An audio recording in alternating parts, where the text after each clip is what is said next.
Bienvenue dans un nouvel éclairage, rubrique qui décortique l'actu et dans laquelle on t'explique 2-3 trucs. Aujourd'hui, on te parle de l'initiative Pas de Suisse à 10 millions.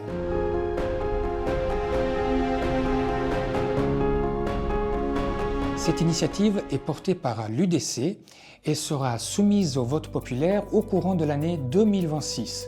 La date n'est pas encore connue. Si elle est acceptée par le peuple, elle prévoit 2 actions bien distinctes. La première action est une action préventive. Au cas où la population suisse atteint les 9,5 millions d'ici 2050, eh bien, le Conseil fédéral doit obligatoirement proposer un projet de loi au Parlement pour fixer les mesures qui feront que le barème n'atteindra pas les 10 millions. La seconde action est bien plus concrète et s'applique dès lors que le nombre de résidents en Suisse atteint la barre de 10 millions. Concrètement, eh bien, des mesures de restriction seront prises, il n'y aura plus de naturalisation et plus de permis de séjour pour les résidents qui seront admis en Suisse à titre provisoire. Alors, si acceptée par le peuple, cette initiative aura des conséquences très importantes.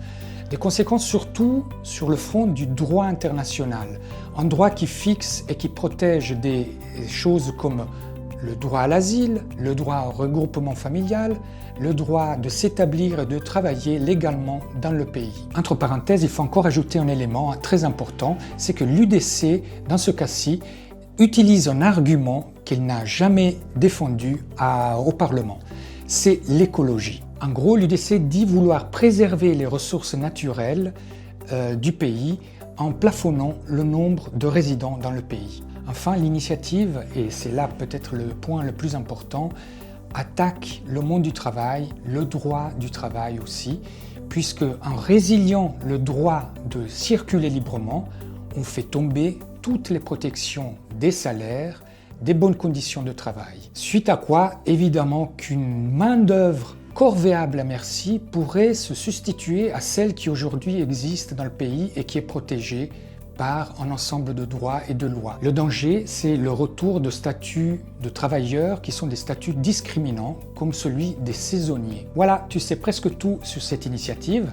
Dans la prochaine vidéo, on te parlera du 13e salaire. Allez, reste connecté.